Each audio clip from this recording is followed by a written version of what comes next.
I would like to say one more thing. I would like to tell Mr. Brian Davis to shut his mouth and leave Brett Sheridan alone. Thank you.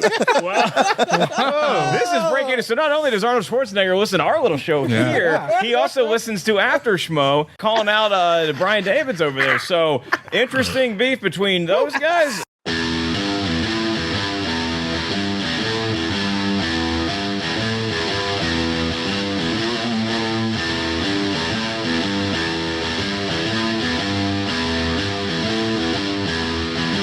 Recorded via a lousy Skype connection in Orlando and Orange County, it's After Schmoe, the official Schmoes Know After Show. I'm Ken Napzok, and apparently I'm contractually obligated to introduce your After Schmoe hosts, Mr. Brian Davids and Aaron Turner. Welcome to After Schmoe, the official Schmoes Know After Show. I'm your host, Brian Davids, and I'm once again joined by Aaron Turner, as we'll be discussing everything in the world of Schmoes Know, including the Schmoes Know Show and the Movie Trivia Schmoedown. And for good measure, we'll even talk a little Collider video. It's time to introduce the aforementioned Mr. Aaron Turner. How are you on this fine evening, sir? I have come here to chew bubblegum and talk schmoes. And I'm all out of bubblegum. Let's do this.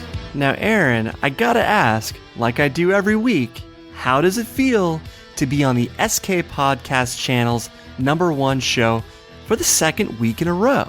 It just keeps getting better and better. To be in the presence of such greatness as yourself, it keeps motivating me to be better and better each week. Aaron, you use the word greatness, and it's hard not to think that way when the great Arnold Schwarzenegger is recognizing what we're doing here on After Schmoe. But in all seriousness, thank you to everyone who had nice things to say about the new show, After Schmoe, of course. It's further proof that Ken Napzok makes everything better. Aaron, let's kick things off with some Team Schmoedown talk. Last week we were a bit more detailed than usual since it was title week. Usually we'll react to the major takeaways and storylines from each match versus going round by round, question by question. But this week marked the return of Rotten Tomatoes at long last, as Matt Atchity and Gray Drake faced off against a rookie team in What the Flick featuring Alonzo Duralde and Christy Lemire. Rotten Tomatoes has been one of my favorite teams dating back to the early seasons of this league. I've been a fan of Gray's for a while, as she used to be on AMC during its early phases, but the major takeaway already is the tremendous weight loss of Matt Atchity. The dude looks svelte and borderline unrecognizable since he shaved his beard. Yeah, he looked terrific. Good for him. At first, I didn't even know that was Matt. I thought that Gray had a different partner, but like I said, good for Matt. Good for him. Yeah, to quote Hank Schrader, chalk it up to clean living and vitamin pills. We love seeing our favorite Schmoedown competitors doing well for themselves. Hopefully Matt and his new physique will be able to compete more in the Schmoedown, not just in team play, but in singles play. But let's get down to brass tacks. Chairman Darth Minor Harloff used a Peaky Blinders reference to describe Gray, despite not watching the show yet. I haven't seen a move like this since Bill Simmons dropped Breaking Bad references in his sports columns as of Breaking Bad Season 3. The thing was, Simmons didn't watch the show until the final season. So Aaron, does this sort of thing offend you?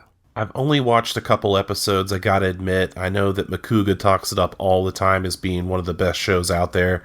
I just haven't got around to it. For whatever reason, I'm occupied with other things. So it didn't offend me, but I did find it weird that he said you look like Peaky Blinders. I thought that was very strange. But, even a person that's only seen a couple episodes, it stuck out like a sore thumb to me. Look, I don't blame Kristian for being behind on television. After all, he's got a family, a head of development day job, a Schmoedown League, a Jedi Council, a movie talk. Heck, he used to have a weekly live show that he won't be returning to until November or December. But that doesn't mean he can just cross over into our TV space and use our references whenever he feels like it. I don't go around making references to Ezra, or to Lost Stars, or to A New Dawn, or to Bloodline, or to Dark Disciple, or to Before the Awakening, or to Servants of the Empire, or to Aftermath whenever I feel like it. So if I can have that level of discipline, I'm pretty sure Kristian Harloff can too. Now we gotta talk about the new Schmoedown rules, as we had 3 new rules introduced this match. I'm very proud of this because I was instrumental in at least 2 of them being created. I've been saying for 7 months that Kristian was doing way too many things during each match and that he needed help via a script supervisor when it came to keeping track of the score, making sure each round had all of its questions asked, making sure the tape delay continuity remained intact, as well as the kayfabe. It was then announced that Perry would be serving as the role of official, as well as co-writer of the questions from now on. That was a few weeks ago. However, this episode introduced a 3rd judge to the mix, a position that will likely rotate among a few people such as Campea, Perry, or whomever is deemed most responsible at each week's taping. This 3rd judge is to serve as the tiebreaker, if you will, whenever there's a difference of opinion between the 2 announcers/judges on issues such as Eva or Eve. Yeah, I'm a big fan of a judge being added a 3rd person to oversee the matches. Not everything goes according to plan, and sometimes there is a confusing element, and to have a 3rd person in there to clarify, it's going to do nothing but help the game going forward. That way we don't have these controversies of Eva, and things of that nature. So a 3rd person is welcomed for sure. I never understood why Kristian had to spin so many plates all at once before finally getting some help during these matches. It's hard enough to call an entertaining match, but having to keep track of the score, the number of questions asked, the time between each question and answer, all of that stuff leads to mistakes. So even though I made these suggestions 8 months ago, I'm glad that Kristian finally has help through an official and a 3rd judge. Now, this is going to surprise some people, but one of these rules did not come from one of my ideas, and that is the challenge rule. Every team or every individual now gets 1 challenge per match. And sure enough, Matt Atchity got to benefit from this new rule in this matchup. Matt Atchity, making Schmoedown history, is the first person to make a challenge. It'll be very interesting one day if Schmoedown trivia ever becomes a category or its own thing for something else. Where were you when Matt Atchity got the first challenge? You're going to tell your kids that one day. Exactly. But overall, the challenge, it's fine for now, just to, like I said earlier, to alleviate an Eve-Eva situation, or as Matt used it in this sense, because he didn't quite understand the rules. It was the first time Rotten Tomatoes had used the whiteboards. So it was a good challenge. They ended up giving him the point.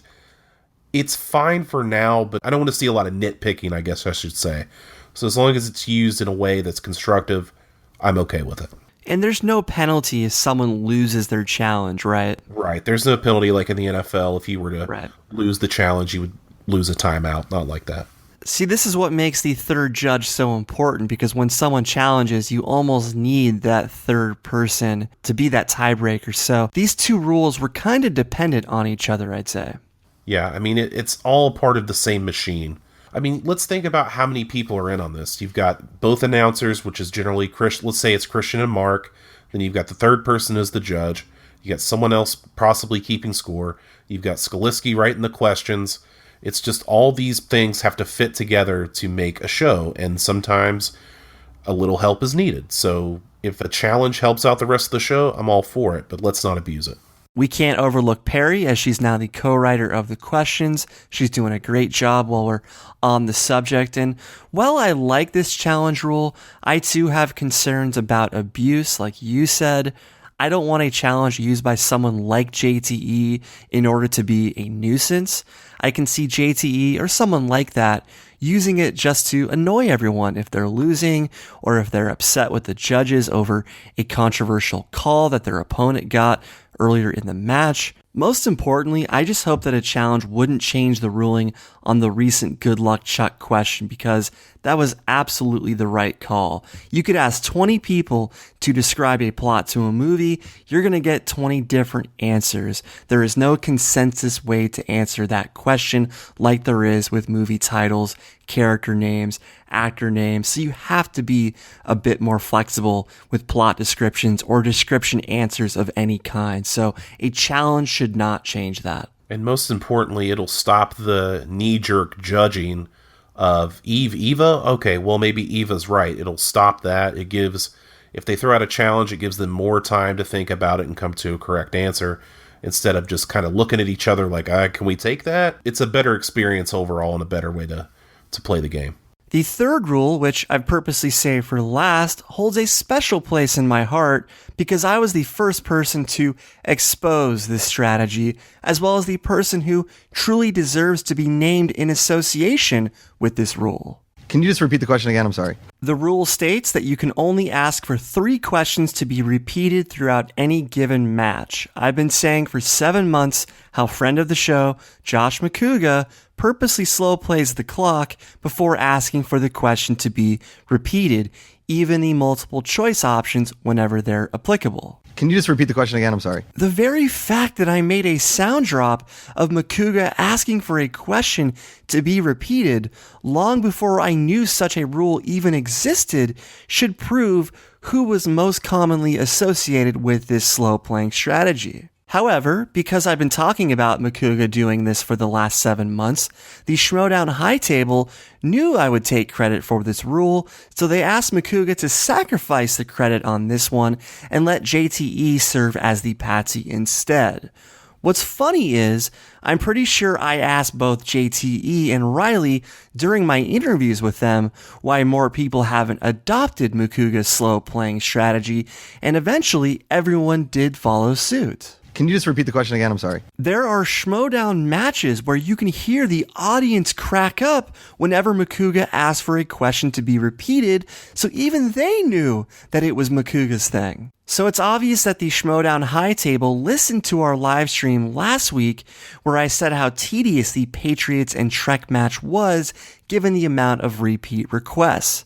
Thus, they decided they needed to do something about it, hence this JTE rule. So despite being named after the wrong person, I am glad that this rule exists because it's going to add even more tension to these matches as people will have to use their repeat requests wisely.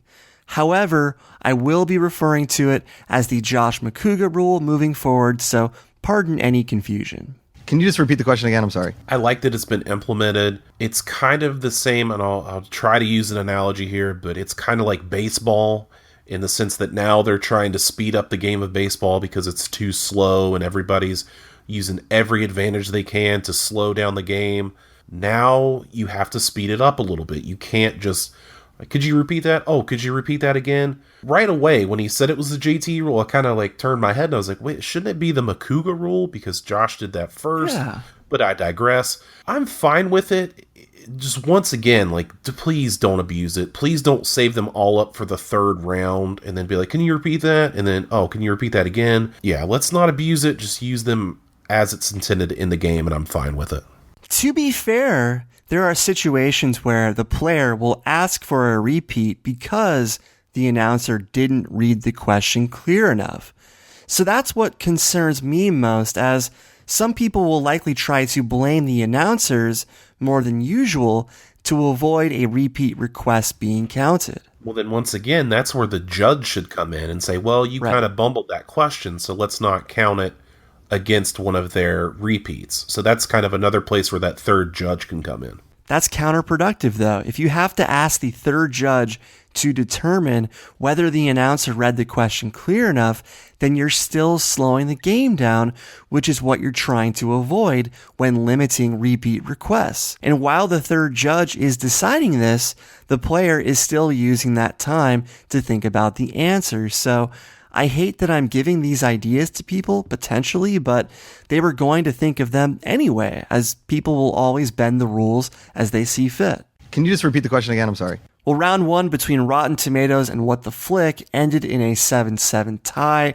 It seemed like we were en route to another classic showdown, but then the wheel happened as What the Flick spun opponent's choice. The savvy Rotten Tomatoes didn't hesitate as they picked movie release dates, a decision that a few people or teams have not made of late, inexplicably. The strange part about all this is What the Flick spun movie release dates, but their spin was too weak, so that adds to our previous conversation about people having a tough time spinning the beautiful new wheel. But Rotten Tomatoes, despite a lengthy absence, they haven't skipped a beat, and as happy as I am to see them return with a win, I can't help but feel bummed for What the Flick, because they suffered the worst possible Schmoedown fate in their debut match, thanks to Scott Mantz's movie release dates. Yeah, I mean, movie release dates for most, like you said, it's a death sentence. And for it to be their first time, I'm kind of jumping ahead here a little bit. I mean, they even said in the post-match interview, What the Flick said they hate Scott Mantz, they hate movie release dates, and that category is bogus. And to a point, I understand that whole wheel is the luck of the spin, the luck of the draw. So it easily could have been something they're very familiar with, as opposed to movie release dates, which most are not. It's just a bad spin. I mean, Clark Wolf will tell you all about bad spins on the wheel. She hates that wheel. So it's just one of those things. Unfortunately for What the Flick, it happened in their first match. To be absolutely clear, I love the new wheel, especially the slots for pictures, the sound it makes, and the fact that it's unmistakable as far as what category it lands on. But I'm worried that it's not sturdy enough for people to make a power spin. New teams, old teams are both having trouble so far. I would think that maybe if it was their first time, like spinning the wheel, that they would do it pre-match. Like, oh, here's the wheel.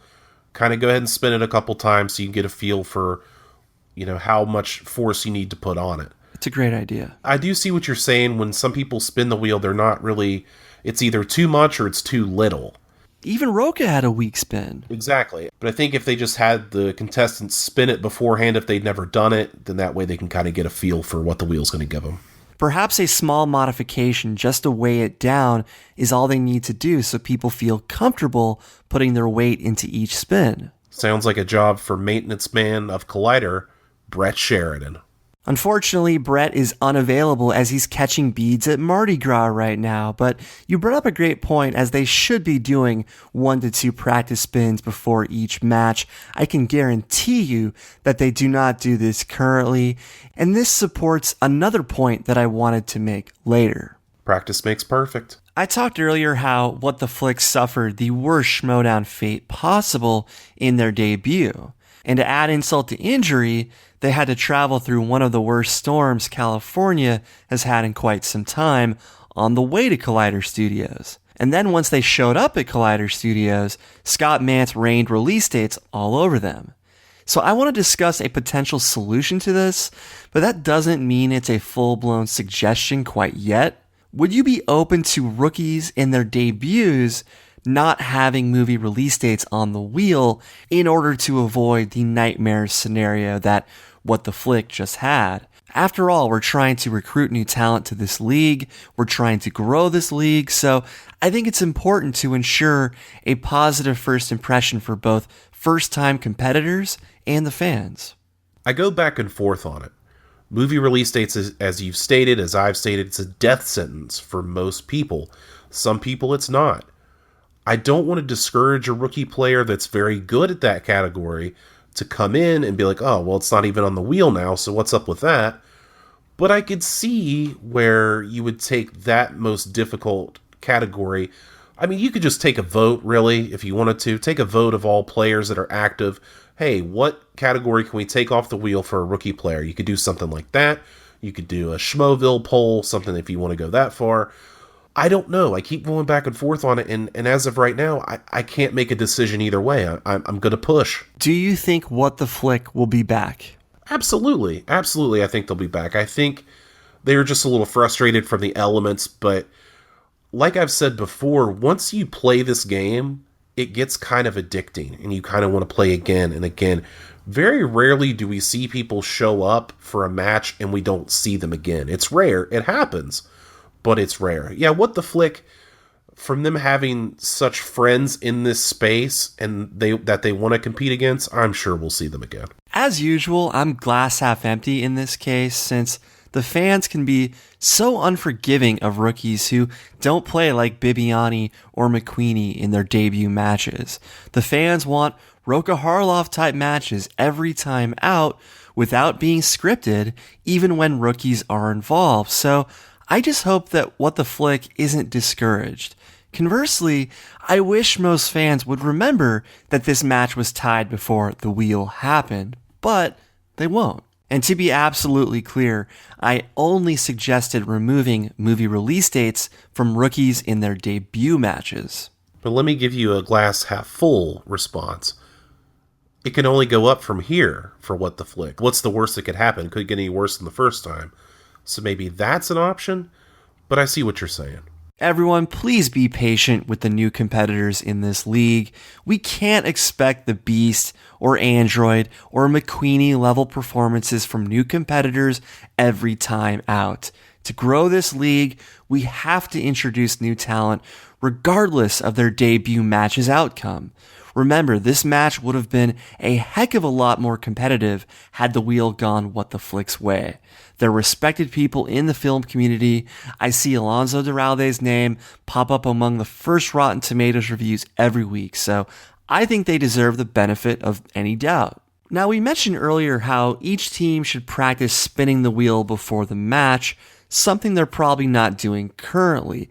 However, I have more to add to this point, as I think there needs to be more education in terms of the rules before each match, as I've noticed too many teams, usually new teams or teams that haven't played in a while, forget or overlook the basic rules and strategy of this game. You could tell in this match that both teams were fuzzy on the rules. And this is something that we've talked about on this show in the past with teams like Superhero News. And I really don't think teams are paying that much attention to Ellis's rule breakdown right before the match, since they're nervously waiting under the lights. So do you think they should do a bit more to educate players on the rules? Maybe, but it could also be just as simple as, hey, here's a link to this team match that went by perfectly.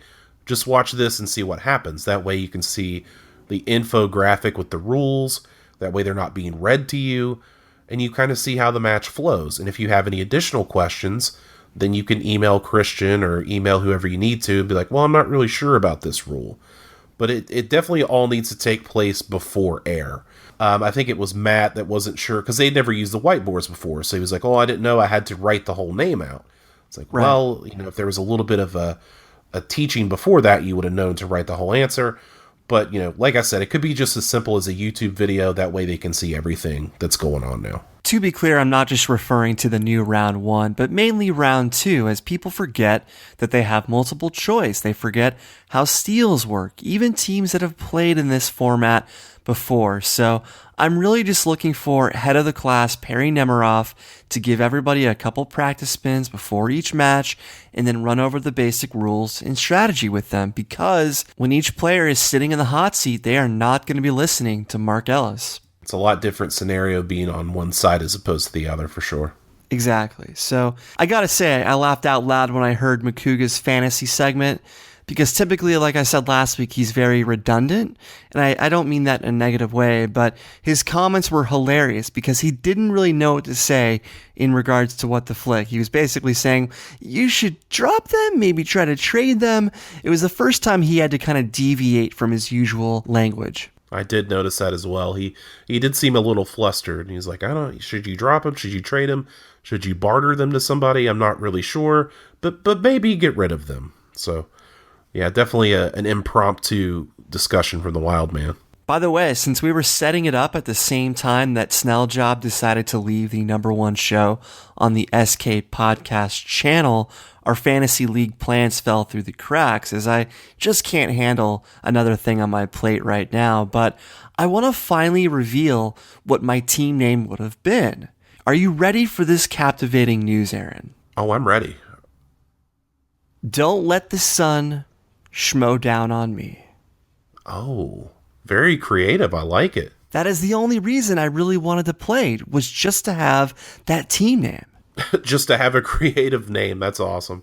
As some of you might recall, I'm one of the greatest fantasy sportsmen to ever live, and that includes creative team naming. So I really wanted to take my talents to the Movie Trivia Schmoedown, but if nothing else, at least I got my team name on record for posterity's sake, and if anyone tries to steal it, I will send Kristian's entertainment lawyer after you with brute force. Alright, it's time for everyone's favorite segment, the mispronunciations of the week. Clearly, in episode 271 of the Schmoes Know Show, there was a concerted effort to troll me in this very segment. But in the unlikely event that the world does not revolve around me, then I'm very concerned about the state that we're in when individuals such as Robert Butler III, someone who listens to this show and uploads this show, doesn't know Oscar names we've covered at length, such as Mahershala Ali, Isabelle Huppert, and Viola Davis. These names were butchered all night long. Snelljob recently argued with me on this show that nobody has ever called Viola, and Marc Ellis proved me right, so chalk another tally to my victory board. Aaron, do you think this was calculated? Well, they got to give you something to talk about, so it's very possible. I think they purposely did it. It would make sense. I mean, look at it. You're talking about it now. I do all the heavy lifting so Marc Ellis can watch Wake Forest basketball games until the last second before air. All he has to do is press play. But apparently, the play button is too heavy, even though I've established contacts around the world as I double check, triple check, quadruple check every pronunciation that pops up each week. They talk about the film industry for a living.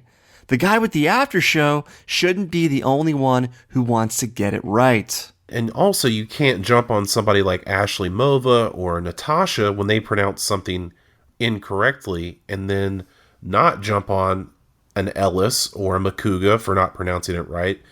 You have to hold them to the same standard. So let's keep that in mind as well. Yeah, you're right. They're quick to pick on the host. They're quick to pick on JTE.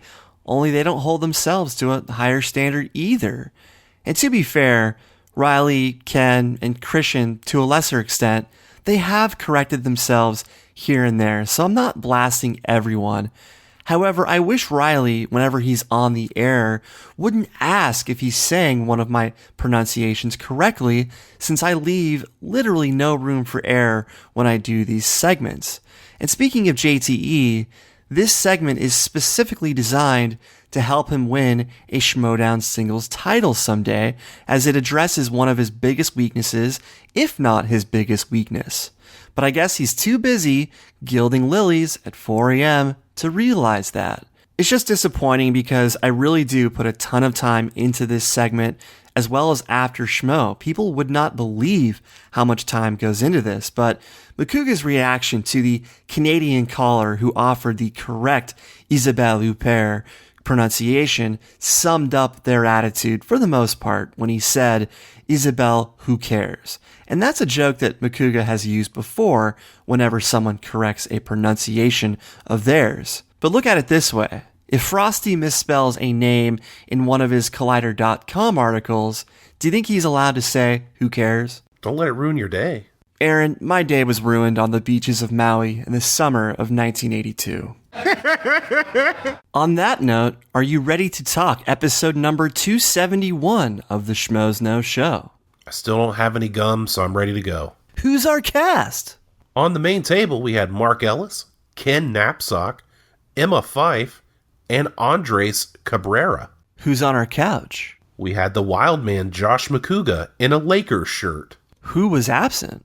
There was no Mark Yodi Riley, there was no Brett Sheridan, and of course, once again, no Kristian Harloff.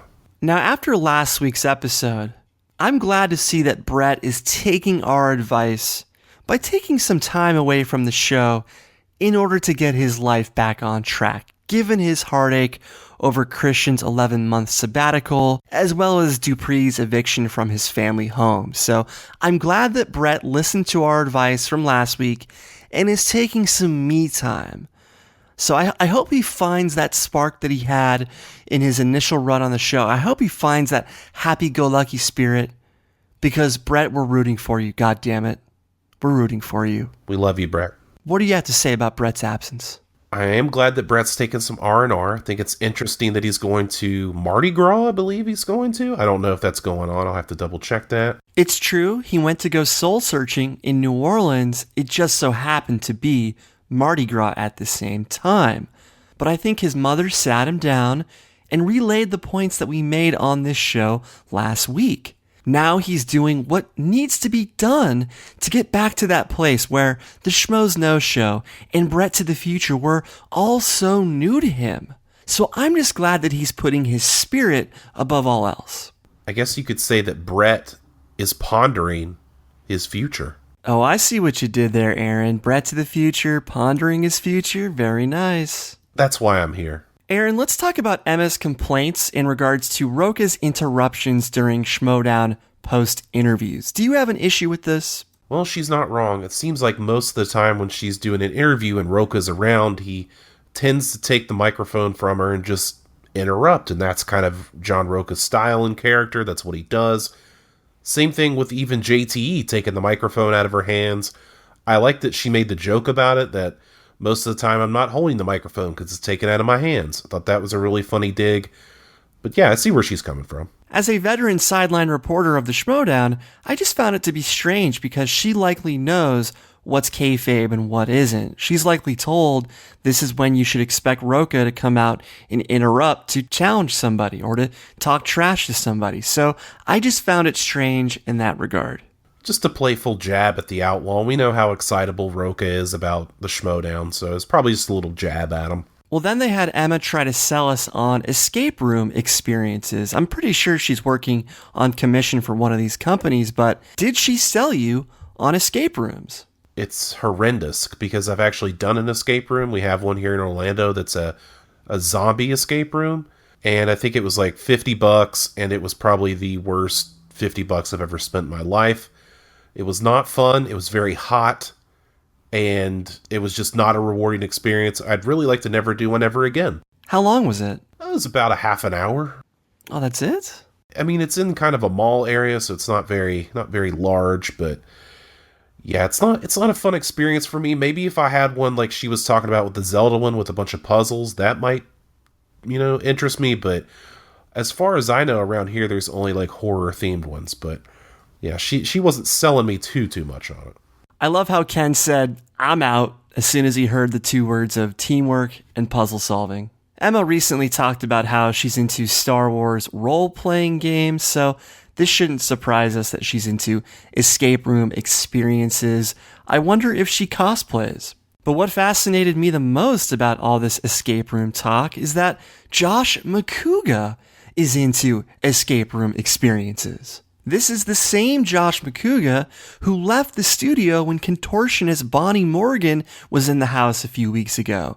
This is the same Josh McCouga who lost his mind listening to stories by the Conjuring writers. This is the same Josh McCouga who will not watch Bates Motel. Were you also surprised to hear this, Aaron? I think Josh is pulling a knapsack on us. He's making us think one way and he's completely flipped it. Maybe we're going to find out that Josh actually really enjoys scary movies and scary things, and he's just been playing this bit part the entire time.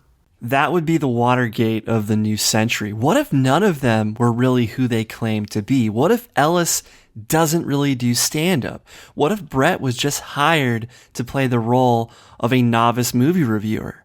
But yeah, McCouga not being scared of his own shadow would sure be something. While sitting there drinking a Capri Sun in his Randall Cunningham Eagles jersey, he's just making us think he's a Steeler fan this entire time. But when it comes to Finstock investing money in the Point Break remake, I'm sure that's true because some things you just cannot make up. I love how Ken compared getting the check at Buffalo Wild Wings to an escape room. But overall, despite McCouga and Emma's best attempts to sell me on the escape room experience, I'm just not interested. And as we've discussed before, this is yet another example of SK producers going out of their way to get Emma more mic time earlier in the show. They know I've been critical of her, despite the open mind I continue to have Unfortunately, as I've said, this did not pique my interest. Had they brought up Universal's VIP studio tour, then we might have something delicious cooking. Well, next they pulled a segment out of mothballs as it was the return of Ace's animation segment. This segment has been renamed like 75 times. They're currently calling it Animations with Ace. Get it? Animations. So Aaron, obviously they needed a segment to replace Brett to the Future because Brett is catching beads at Mardi Gras for a couple weeks. But do you think this decision has anything to do with the struggles of Schmoedown competitors when it comes to animation? I think it could have something to do with the Schmoedown. To be honest, at first, I thought I was going to tune out because I'm not a big animation person. It's just not a genre that I'm itching to see. But when Ace said he was going to talk about Ghost in the Shell, that made my eyes open, that made my ears perk up. Not because I know a lot about the property, but because I'm so interested in seeing the film with Scarlett Johansson, and I know nothing about the source material, but I'm really interested in it. There's all kinds of different mangas, there's all kinds of different animated series, there's all kinds of animes, so I didn't know where to begin to get the base of what this story is going to be that interests me on the big screen. And with Ace talking about Ghost in the Shell, it's kind of given me a good base to where I kind of understand where to start, and I really appreciated that. Maybe they should rename the segment Ace of Base.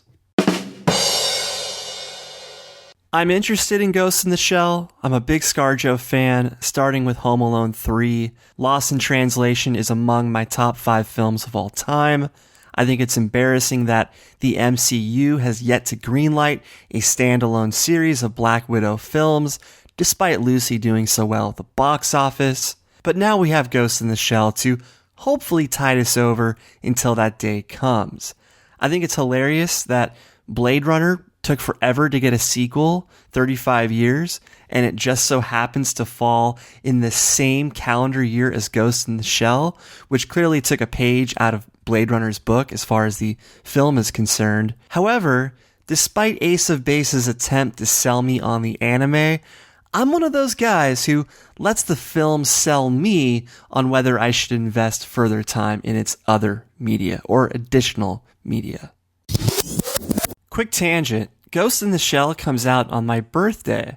Don't be one of those guys or gals who has to treat anything released on their birthday as being a gift for them. You won't find me tweeting Scarlett Johansson or Paramount saying, "Oh my god, thank you for the best birthday present ever." Also, if you're a guy, don't draw a lot of attention to your birthday, especially on a YouTube show, podcast, or social network. You don't have to thank people on the air for wishing you a happy birthday. Just let people figure it out via social media and they'll do the rest.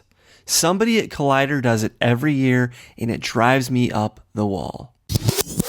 And yes, I do realize that I just broke one of my own rules, but I was only trying to prove a point. And it just dawned on me that I provided life lessons both last week and this week. If you guys want me to turn this into a weekly segment, let me know in the comments. So back to the topic at hand, which is Ace's animation segment. It looked like Ken wanted to die during this segment, and that's no disrespect to Ace. Ken is just not into animation, much like myself. I just don't get the feeling that this segment is viable, short-term, long-term, with or without Brett to the Future in the picture.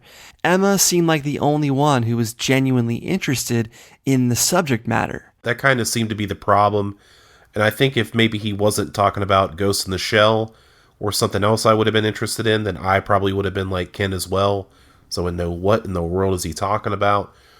But like I said, with a source material that I am interested in, I was entertained by it. I'd be interested in Ace rotating between indie picks and animation every other week because we need someone to fill the indie pick void now that SPR is out of the picture. And Ace's favorite film of 2016 was Nocturnal Animals, so he's got taste for indies. But let's segue abruptly to the news. Well, last week on this show, we gave Ken a hall pass to use anytime he needs it, and he needed it this week because he's going through a tough time right now between Crash Course and not feeling well, so Ken, don't worry about it. You've earned the right to take some weeks off. Yeah, it seemed like Ken was a little tired. He said he'd been up all night writing that, up until I think 6 in the morning or something like that, he had said. I love the news. I love when Ken gives the news, but if he's going to take your hall pass, it's well earned. And they kind of did get a decent news segment out of that wheel, but there's nothing like Ken Knapsack giving the news. I really hope they don't give the new X-Men film to Kinberg. He's got too many irons and too many different fires, and I'd rather have a fresh set of eyes approach this universe versus someone who's been close to all of the recent Fox Marvel films. Yes, he deserves a chance to direct, just something much smaller. And if Fox knows what's good for them, they'll keep pushing the envelope by making Marvel films that the MCU/Disney cannot make. Go completely against the grain like they've done with Deadpool and Logan. Can you just repeat the question again? I'm sorry. I love watching JTE's increasing ego take over shows these days. I don't know if it's the team belt, the fact that he has a girlfriend now, or the fact that he has press screening privileges, but his arrogance is off the charts these days, and that's coming from someone who admires these qualities a great deal. His response to the question about anyone calling him by his real name still makes me crack up. They wanted to make a statement, like I know your name. Then of course you've got the whole gilding lilies at 4 a.m. type thing, and this is when you know Kristian has been gone a while because he's no longer there to knock JTE off his pedestal. Obviously, Makuga can still do that when he's in need of a Costanza comeback. But now I'm even more annoyed by the fact that he didn't respond to the one and only Twitter question I've asked him the last 7 months because he was apparently too busy adding Emma Fife on Facebook in order to Fifebook. You didn't see Fifedom write a history lesson about this guy's YouTube career, or predict belts in his future before it became cool to do such a thing and even make 30 for 30 mockumentaries about it. So JTE, he needs a heat check. If all the heavies of this channel can allow me direct access, then their ex-engineer can certainly respond to one question, especially when I believed in him before anybody else did. You're really not going to like what I have to say about JTE this week then. Spit it out. Last week, I got a DM from JTE. And JTE and I had a long conversation about many things, and JTE and I are now, I guess you could say we're friends now. So, I'm sorry, Brian. I don't know what it is. You're fired! The title belts change people, man. I love the fact that Amanda Makuga, though, thought that his name was actually Jay to he. That was one of the funniest things Makuga has said recently. That's pretty great, but then again, I'm not really trusting Makuga right now. Maybe that didn't happen and he just thought of that on the fly. I'm not sure. It could be. I'm not sure yet. Could be. Jay to he must have DM'd you this. Now, RB3 got a big laugh in this episode. He acknowledged Ken's depression. He said, "So Ken, you're often depressed." This is what they were talking about Denzel versus Casey Affleck in the Best Actor race. Everybody started laughing. Makuga slid off the couch. But I gotta say, it's one thing if Ken jokes about his own depression, his own struggle. It becomes a completely different thing if we think we can joke about Ken's depression, because we can't. So before you write that comment or make that meme, just remember, you do not have the right to joke about Ken's personal health, no matter how many times he does it himself. Why is everybody picking on Ken? We had RB3 this week. We had the caller last week saying that no one respects him. Why does everybody hate on the pit boss now? What is going on? What did Ken do to you? Well, this is exactly what I'm talking about, and it's not hate. They admire Ken's brand of self-deprecating humor, and so they want to partake in it. But what they don't realize is he's allowed to joke about his depression. We're not allowed to joke about his depression. Let me be clear. Robert did not mean any harm by his joke. He meant absolutely no harm. But I don't think he realized that You cannot joke about someone else's mental health, even if they do it 100 times a night. And having watched Ken for the last 5 years, I'd like to think that I'm able to tell when he's visibly upset. And he's very good at hiding it. He puts on a face, he puts on a smile. He's hard to read sometimes. But I think he looked visibly upset, and I thought the same thing a couple weeks ago when that caller from Covina called in. It got very uncomfortable there for a minute. So just remember, folks, please respect Ken's privacy. If he says no Capri Sun artwork, that means no Capri Sun artwork. And I know the depression jokes can be funny, but they're much funnier when Ken does them. Trust me. So what did you think of the Oscar picks segment? They divided the room into factions, the production cam area, the couch, the desk. How did this segment work for you overall? I kind of thought it went a little too fast. I thought they were going to spend a lot more time breaking it down, and I guess part of me thought that maybe Scott Mantz was going to be on the show, but I understand why he wasn't there. He had some other obligations. I just kind of wanted a deeper discussion. Like they would just say, all right, well, who do you have for Best Director? All right, Damien Chazelle's going to win. Next group.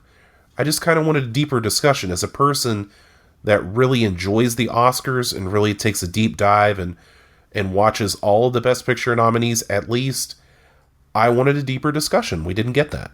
Now, real quick, let me ask you your Oscar picks. Who do you have for Best Picture? Best Picture, although I personally don't think it is the best film, I have La La Land. I think it's just on quite a roll, and it's just not going to stop here. And plus, Scott Mantz just, shouting it from the mountaintops.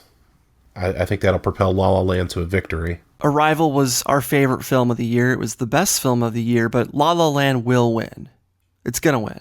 That'll be my pick as well. Now, who do you have for Best Actor? It's a very close race in some people's minds between Denzel and Casey Affleck. I'm actually leaning towards Denzel. Oh, I'm taking Casey Affleck. My mind has not changed. Who do you have for Best Actress?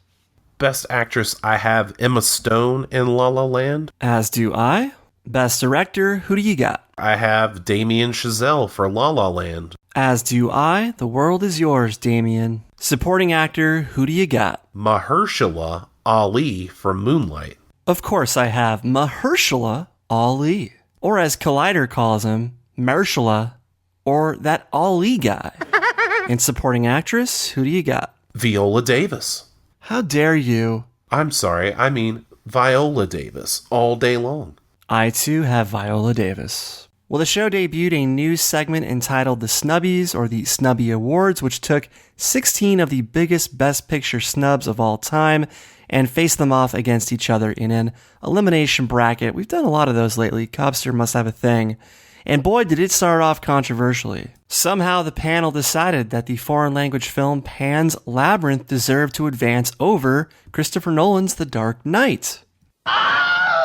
Aaron, what was your pick? It would have easily been The Dark Knight, but I understand why it got knocked out, because otherwise it probably would have won straight away. I don't know anyone that would pick Pan's Labyrinth over The Dark Knight. I'm not saying that Pan's Labyrinth isn't a good film. It is.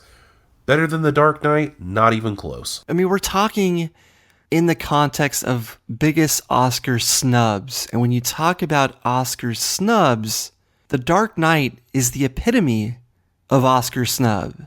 The Academy regretted not nominating The Dark Knight, so much so that they changed their own rules to prevent a snub of this magnitude from ever happening again. Thanks to The Dark Knight, the Academy now nominates between 5 and 10 films. It was a blessing in disguise. You may not have a film like Hidden Figures this year that's in there. And I have a tough time considering Pan's Labyrinth a snub when it was nominated for Best Foreign Language Film of the Year. Only 9 foreign language films have ever been nominated for Best Picture, so the chances of it being nominated are slim to none right there.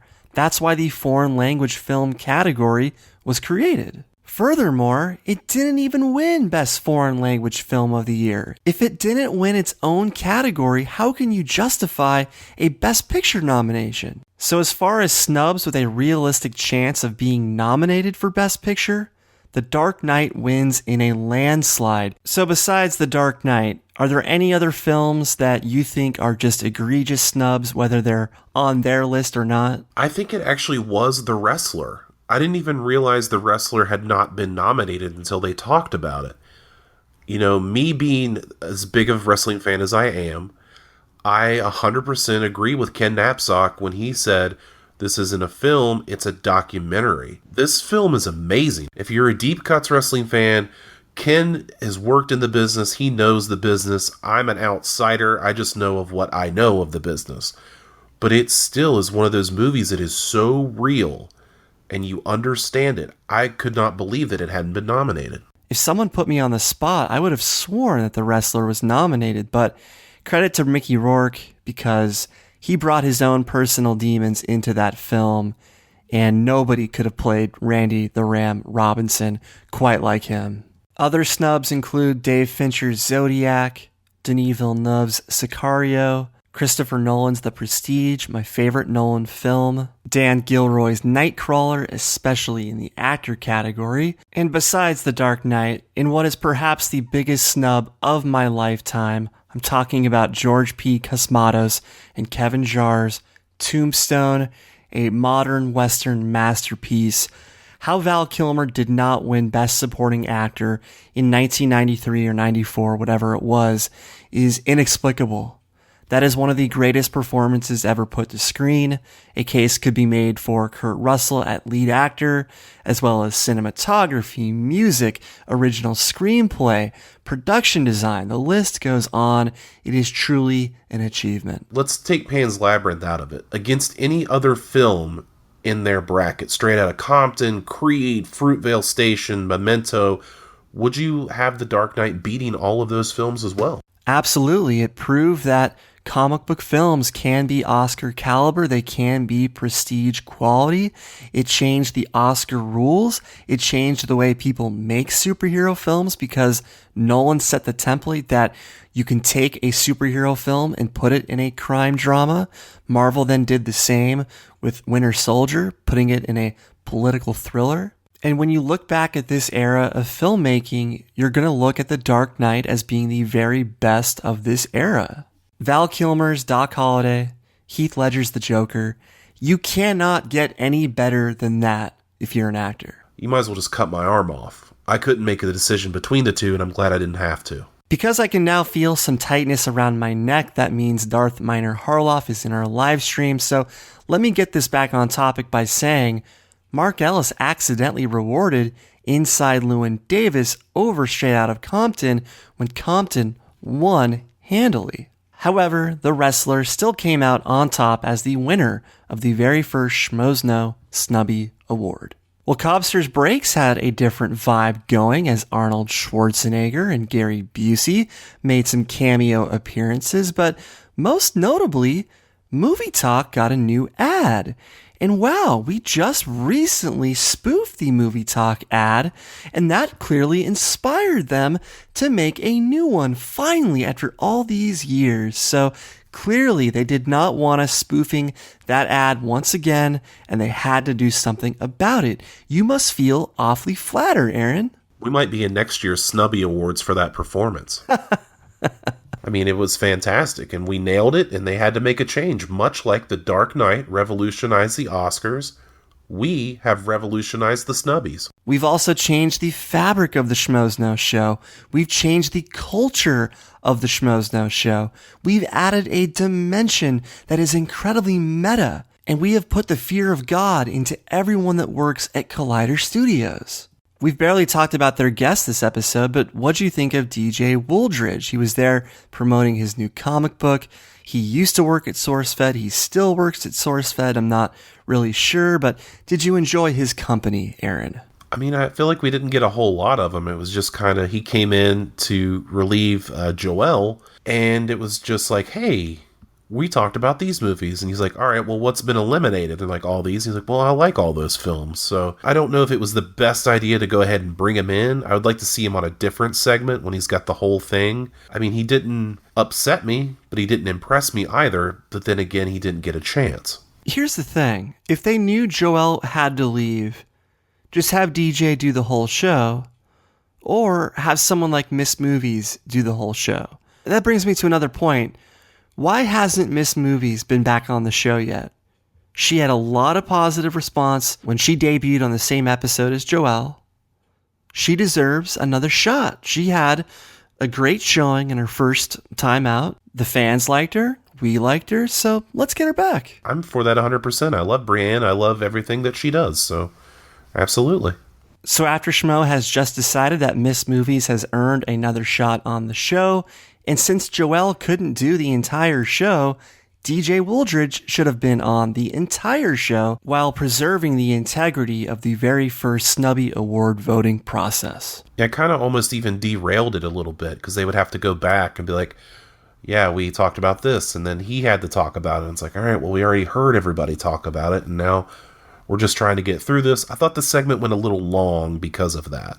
I want to give credit to Joelle as she stuck her ground on a number of controversial opinions. She was unwavering, she was unapologetic, and I like that she called out Straight Outta Compton for making up history in terms of how Eazy-E was affected by the departures of Dr. Dre and Ice Cube. Since those guys were producers on the movie, they made themselves look like geniuses and messiah figures when Eazy-E actually had his biggest success after they left, but the film made it look like he needed them more than they needed him. I see exactly what she was saying. I still like the film, though. I still think it's a great film. It did have a little bit of that polish to it. That cold opening is one of my favorite cold openings in a really long time. However, it's a great movie, it's just not a great biopic. And in the information age with the internet, it's very difficult for biopics to pull fast ones on us when we have all of this information at our fingertips. Well, then they closed the show with Schmoes' choice as JTE selected The Martian versus Arrival. And of course, Marc gave JTE a hard time about his lack of salesmanship. This is the exact same thing he did to JTE the last time they played Schmoes' choice. And I don't know how this keeps happening, but Marc Ellis got his second opportunity to eliminate Arrival from a program that films at Collider Studios. The first time was the Top 5 Films of 2016 episode of Collider Movie Talk. Ellis was the final vote, and of course he was the final vote in tonight's Schmoes' Choice. And the outcome was the same as, for some reason, Marc Ellis just doesn't like Arrival. So Aaron, let's play. Arrival or The Martian? You couldn't have teed this up any better for me to hit a home run. For me, this isn't even close for me. Not even close. He could have said some other movie that wasn't The Martian. It would still be Arrival.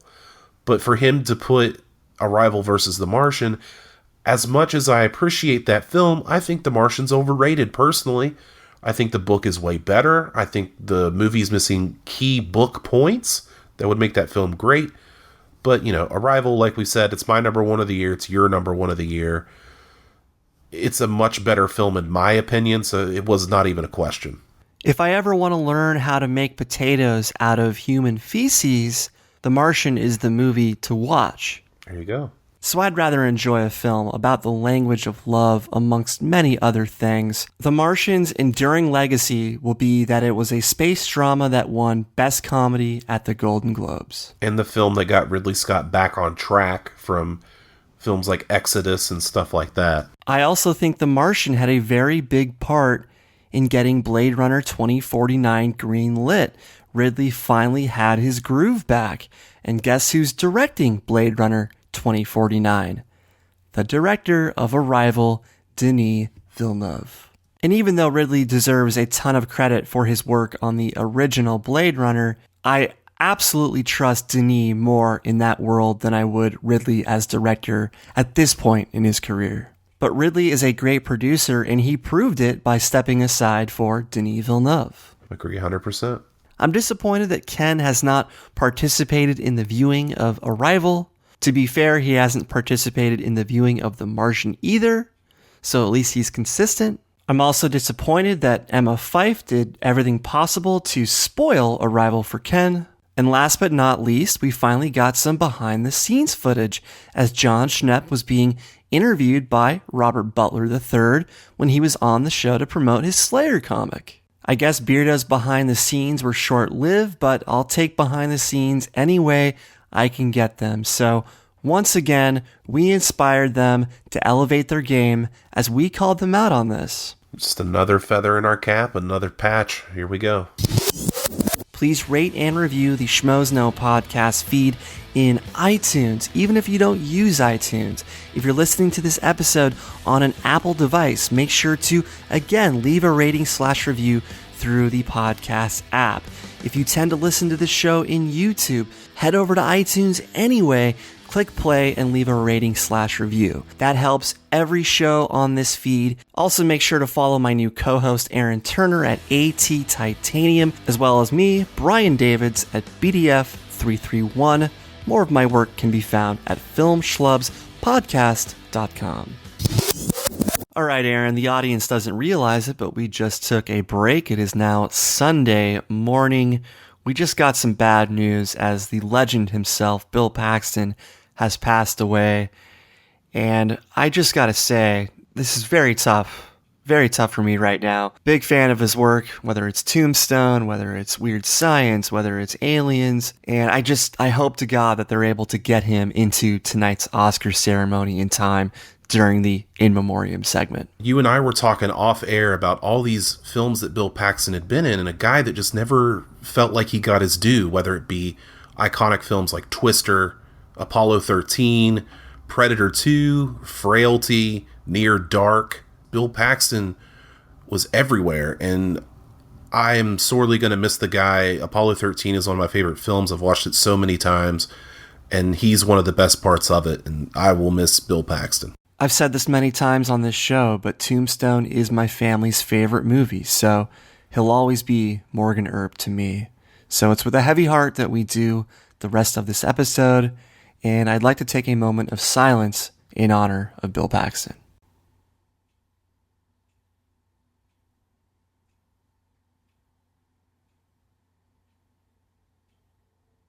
So Aaron, let's get to the second part of our conversation as we discuss the Movie Trivia Schmoedown singles match between Marc the Magic Man Bernardin and Nick Scarpino, the producer/seducer, although he's known in the Collider ranks as Producer Seducer. The first thing that I noticed about Producer Seducer is that he's a hybrid of Dagnino and Macuga.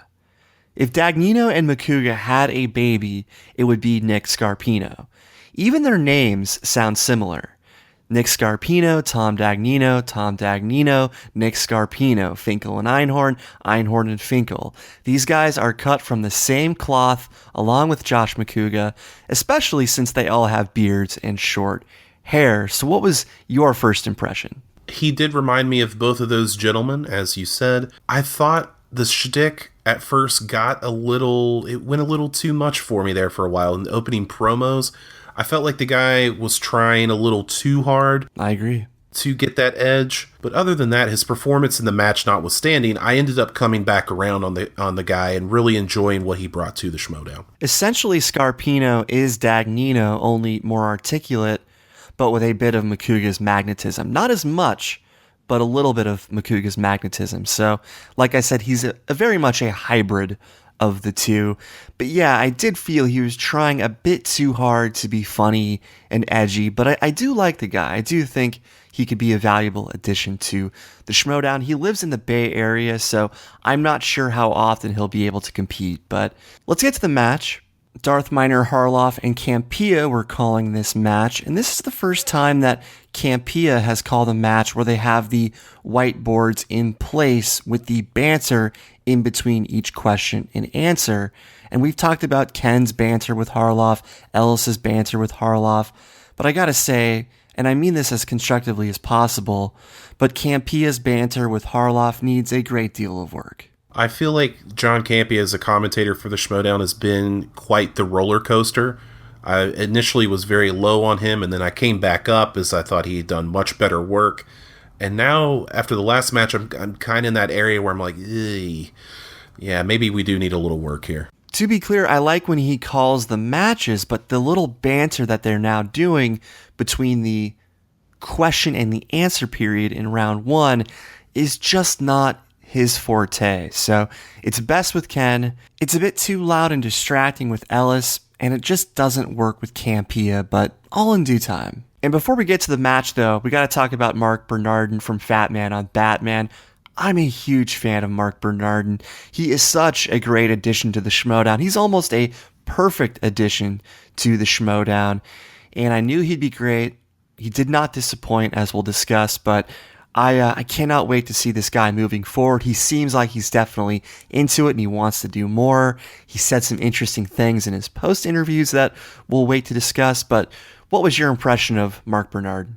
If you could manufacture the perfect movie trivia Schmoedown competitor in a lab, it would be Marc Bernardin. The guy's knowledge is across the board. Comic book, movies, dramas, everything. It kind of scared me a little bit. We'll get into it in a second, but a Spielberg category came up. I got scared because there was an episode of Fat Man on Batman where Bernardin ranked the 20 best Steven Spielberg films and told you why they were ranked that way. It was incredible. So the guy has deep knowledge. It did not surprise me he performed as he did. Glad to see him here. Hope to see more. My only issue with Marc Bernardin so far is that I don't like his nickname. The Magic Man is just Even if it was the more concise Magic Marc Bernardin, I think that's an upgrade from what they have, but I still feel like there's a better nickname out there for him. Magic Mark has a better ring to it than the Magic Man, I feel, because there is only one Magic Man, and that's Cal Naughton Jr., but I digress. Aside from Night at the Roxbury and the original Zoolander, I was never a big Will Ferrell fan, surprisingly. I just think he's best utilized as a character actor, but quick story, a friend of mine used to work at Nordstrom, and she said that Will's manager would call ahead whenever Will was on his way to that particular Nordstrom, and the manager would give explicit instructions for the staff to not look at Will in the eyes. Everybody thought that the manager was just joking, but then it kept happening over and over again. But now I digress. So end of round one, Marc Bernardin was up 7-5, and I have in my notes that Nick Dagnino spun Spielberg. I did that on purpose, of course. And I don't think we've commented on this, but because of the new wheel, we no longer have wheel introductions with Josh McCouga anymore. I guess the new wheel is too heavy for him to just bring it out. Could be. I'm not sure of the exact weight of it, but it is kind of nice that it's just there. I like it. Well, Scarpino got 4 points from his Spielberg turn, but then a big moment happened as Bernardin spun biopics twice. He tried to move away from it. He got it again, but it worked out okay. That Fort Wagner question was unbelievable. I can't believe he got that. That was one of the big differences in the match. Bernardin ends round 2 with a 4-point lead, 13-9. And round 3 is when Scarnino's forced humor came out the most, as he made that lame 6ix9ine joke, which lives in the same neighborhood as That's What She Said jokes. They're just no longer funny to me, as there's virtually no creativity involved. So Scarnino got his 1-pointer blue from Old School, and then I was surprised to see him get Charlie Day in Pacific Rim. I thought that would bury him, but that tied up the match. But then it was all Magic Marc Bernardin as Nick missed his 5-pointer with that impossible Chris Pine, Lindsay Lohan question, and then Mark got his Sergio Leone question right. So Marc Bernardin is your winner, and I'm really pumped about this because, like you said, he is the perfect Schmoedown competitor. He is the prototypical competitor, and I'll be the one to say it. I like having more diversity in this league, and of course, Mark adds to that. So, great addition all around.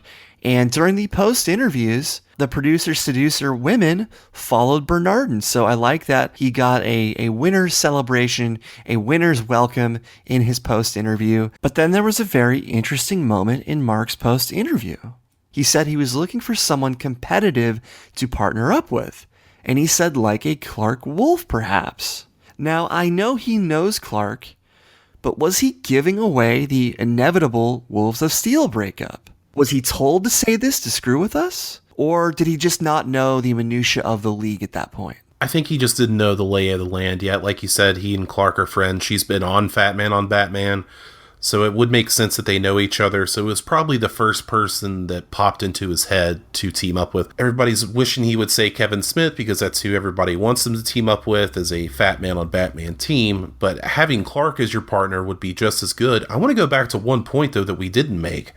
In the entire match, Marc Bernardin only missed one question. So there you go. As far as big debuts, he missed the Aaron Eckhart question of I, Frankenstein, which I don't blame him for, but I just wanted to throw that in there as well. Yeah, I'm sure the Clark comment was throwaway. I just like that it still adds more fuel to the Wolves of Steel breakup conspiracy. Plus, I like that he threw cold water on the Kevin Smith idea because for as long as I can remember, Schmoelider fans have been begging for Kevin Smith to come on to the network. I mean, he canceled last minute on the Schmoes Know Show at one point, and they haven't been able to get him back since. So I think Bernardin, once he was booked, I think people were like, yes, we're finally getting Kevin Smith. But in his post-interview, I'll be damned if he didn't purposely throw cold water on that idea when he weighed the idea of someone like Clark Wolf. So maybe he was telling us not to get our hopes too high about Kevin Smith. Who knows? If Kevin were to ever play, they would make it a surprise. They would not reveal that ahead of time, knowing Kristian. Never count him out for the free-for-all. Don't forget, we've got a lot of people yet to be announced in that free-for-all. Because Bernardin threw cold water on the idea almost immediately, because Kevin has been impossible to book over the years, I'm not going to count on it. I think Kevin has to debut via an Inner Geekdom type match because that's where he can make the biggest splash. And I don't think he would want to debut in anything that doesn't give him a chance to succeed, like the free-for-all. Well, during Scarnino's post-interview, he teamed up with Josh Macuga, of course, and it's going to be an exhibition match. So, do you know anything about this? I don't know anything official. I could just tell you that it was also strange for me. For me, I didn't understand what Macuga was even talking about. I don't know how an exhibition team match would work or a singles match. I don't know what they were doing. I don't know if it was a spur of the moment thing that was meant to be cut out and they just left it in, but very strange. So for those listening, don't confuse this with the match that Josh demanded if he beats Snyder, where he gets to choose anyone to team up with and face off against the Patriots for the belt. That would not be an exhibition, obviously. Perhaps Macuga is planning Frat Fest, which decides the biggest bro dude in the league. But yeah, great match all around. It was definitely a fun match, a tight match, a close match, and we got a great new competitor in the Magic Man, Marc Bernardin. Now let's shift to some Collider video discussion. This is something that we save for the second half of our conversation every week as we run through kind of the biggest moments of the week, if you will. Now on Collider Heroes this week, Robert Meyer Burnett was absent, and in his place was Hector Navarro. Hector Navarro was flaunting Robert's former belt, the Inner Geekdom Championship belt. So was this meant to rub salt in Robert's wounds? I'm hoping at least that Robert had an excused absence and couldn't be there for some reason, because if not, this was especially cruel. When you're the champion, sometimes you get to make the rules and you get to pick where to sit and you get to pick the panel. So Hector coming in Robert's chair was pretty funny, and he just kept throwing shots at Robert for not winning. Even Schnepp kind of got in on it and started laughing a little bit, but it was cool to see Hector on the panel, though, to get in that dynamic with Schnepp and Amy. So having a different voice on there from time to time is fine. I'm sorry that Robert wasn't there. I'm sure he was seething at home watching Hector Navarro on a show that he's very prevalent on. Well, to all you Schmoelider Schmoedown competitors, make sure to win your matches because they're going to give away your job if you don't. I'm already picturing Jeff Snyder as the host of Collider TV Talk. Moving to Jedi Council, I want to rub some more salt into Kristian's wounds, as Snelljob and I were both on the Last Jedi plural train, especially since I was the only one to reference how Snoke wanted to find the Last Jedi, Luke, to prevent the new Jedi from rising. That implies that there is/was more than one Jedi or potential Jedi. So that's victory number one. The second victory is the fact that when they were discussing options for Leia's character many weeks back, John Roca suggested that they might have to alter Episode 8, only Kristian insisted there was no way as they were done with that movie. However, as I said at the time, they reshot Rogue One 6 months before its release, so Episode 8 gave itself all the lead time in the world by moving to December, and that would come in handy if they ever needed to reshoot or pick up some scenes. Plus, we know this is something that Disney does for most of their big blockbusters, so this past week, there was a report that reshoots could begin in March, and many think Leia will be addressed in these reshoots. And while I don't mean to trivialize Carrie Fisher's death by saying this, as a selfish Star Wars fan and longtime Rian Johnson fan before it became a thing to be one, it's a shame that Rian's original vision for Episode 8 might not make it to the screen. So that's victory number 2, which I hate to revel in. It is a terrible tragedy, but I do understand why it's being done out of respect and out of making the story flow better. And if that helps, I guess go ahead and do it. As for the point of Jedi being plural or singular, it doesn't do anything for me, but I'm glad you got your kudos. Thank you. Now, commentaries finally resumed this week with Doctor Strange. I speak for many when I say my favorite part of the Doctor Strange commentary was Jeremy lurking in the background at the very beginning. Aaron, are commentaries part of your Collider diet? It is not. I have not watched a single one, I'm sorry to say. I tried watching the Man of Steel one, I believe, and I just could not get into it. I'm not a big commentary guy anyway, unless it's a film that I just have to know everything about. So while I appreciate what they do, it's not for me. For me, I like commentaries, especially the Star Wars ones that these guys did. However, Kristian still owes me Return of the Jedi's commentary, and I refuse to back down until I get it.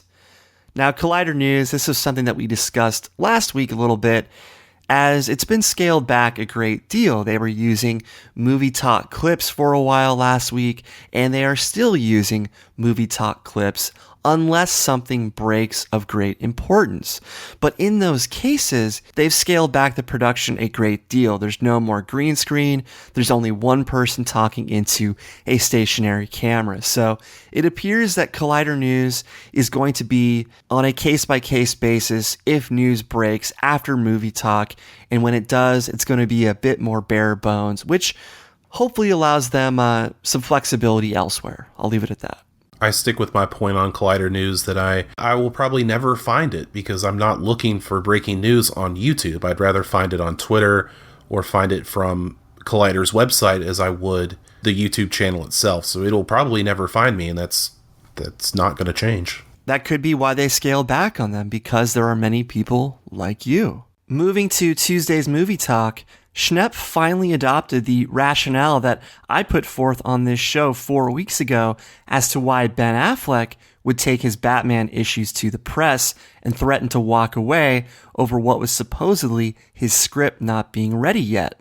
I said a month ago that the script had already been taken away by Warner Brothers, so he was using the media as a last-ditch effort to get control back.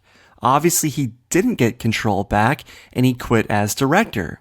A month ago, I was really frustrated how nobody put 2 and 2 together, as they all assumed he was still writing despite no longer directing. However, Schnepp offered my reasoning almost verbatim on Tuesday's Movie Talk, and no, I'm not saying he took it from me.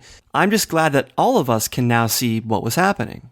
And to close that episode of Movie Talk, Campea gave this big long speech about how he loves working with Ken Knapsack and Mark Ellis and Jeremy Johns and Ashley and Wendy. So because he gave these tributes to his staff, this gave me 2 indications.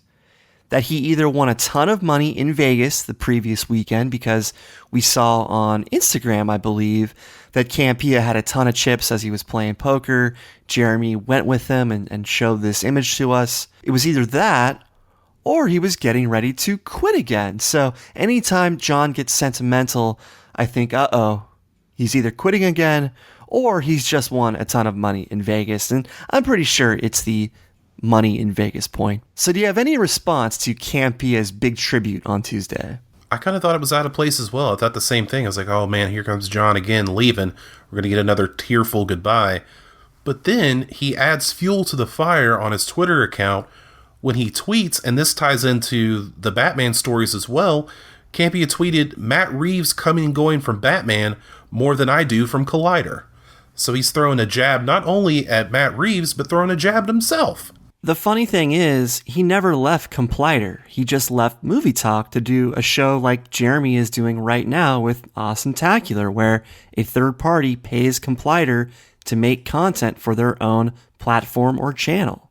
So he was still working out of Collider Studios, and underneath the Complider umbrella, he was simply making Collider content for another channel, Comic-Con HQ, instead of the usual YouTube. So it's not quite the same thing as the Matt Reeves situation. Let's just say keep the seat warm for Campea. He's not going anywhere.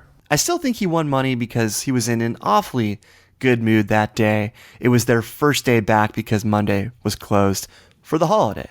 Moving to Collider Nightmares, it has come to my attention that Collider Nightmares was removed from the Collider YouTube front page, and that tells me that the writing is on the wall. Unfortunately, we knew they had the rest of February to turn the ship around, but if this is any indication, I think we're in store for some bad news next week. I think you might be right. It hurts as a genre fan myself, and I know there's many out there that this show may not go on any longer. I look forward to it every week, as I know a lot of people did, because it was that sort of subsection of us movie fans that had a voice for us. Yeah, we like all the comic book stuff, the lightsaber stuff, but we also liked having our own genre being talked about. We love horror films, we love thriller, we love sci-fi and all suspense and all that stuff.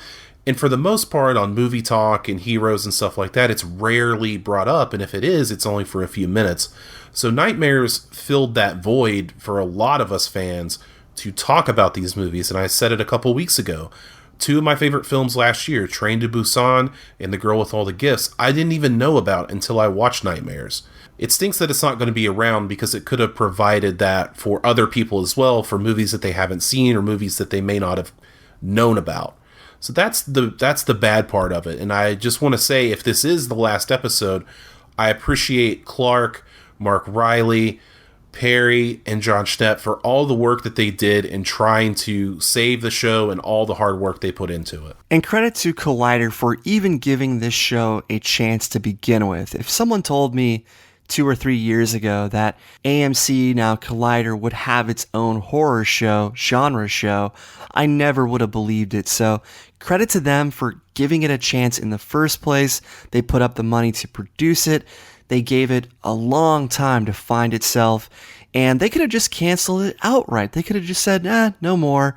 Plenty of shows did not get a chance to turn the ship around. So I'm grateful that they did everything they could to give Nightmares second life, but it looks like at this moment, it's not going to happen. So Clark, thank you so much for everything that you've done, as well as Riley, Perry, and Schnepp.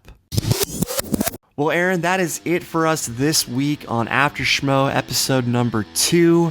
Where can people find more of you and your work? You can find me on Twitter at AAT Titanium. You can find me every Saturday hosting the Schmoedown Rundown on the SK Podcast channel. And you can find me here every Sunday on After Schmoe.